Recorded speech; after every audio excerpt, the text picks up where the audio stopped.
বিশ্ব অটিজম সচেতনতা দিবস উপলক্ষে রাজধানীর ওসমানী স্মৃতি মিলনায়তনে আয়োজিত অনুষ্ঠানে যোগ দেন প্রধানমন্ত্রী শেখ হাসিনা।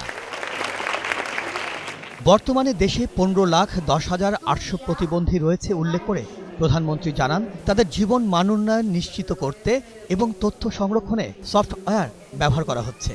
প্রতিবন্ধীদের উন্নয়ন নিশ্চিত করতে ডিসেবিলিটি ইনফরমেশন সিস্টেম সফটওয়্যার চালু করা হয়েছে। সরকারের পক্ষ থেকে ট্রাস্ট গঠন করা হয়েছে জানিয়ে সমাজের বিত্তবানদেরও এগিয়ে আসার আহ্বান জানান শেখ হাসিনা। তাদের ভবিষ্যৎটাকে সেটাও চিন্তা করতে হবে।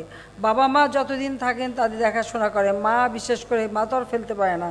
একটা নিউরো ডেভেলপমেন্টাল প্রতিবন্ধী সুরক্ষা ট্রাস্ট গঠন করা হয়েছে, সেখানে 41,50,00,000 টাকা দেওয়া হয়েছে এবং এই ট্রাস্ট ফান্ডে আমি চাই সমাজের যারা বিত্তশালী আছেন তারা আরও অর্থ দিতে পারেন। সমাজের সবাই আন্তরিকতার সাথে এগিয়ে আসলে অটিজম আক্রান্ত শিশুরাও সব প্রতিবন্ধকতা কাটিয়ে উঠবে বলে আশাবাদ জানান প্রধানমন্ত্রী।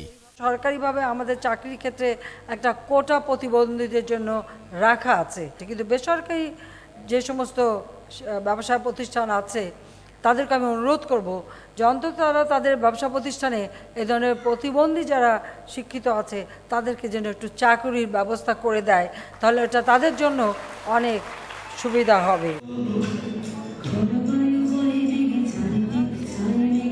পরে প্রধানমন্ত্রী অটিস্টিক শিশুদের অংশগ্রহণে মনোজ্ঞ সাংস্কৃতিক অনুষ্ঠান উপভোগ করেন।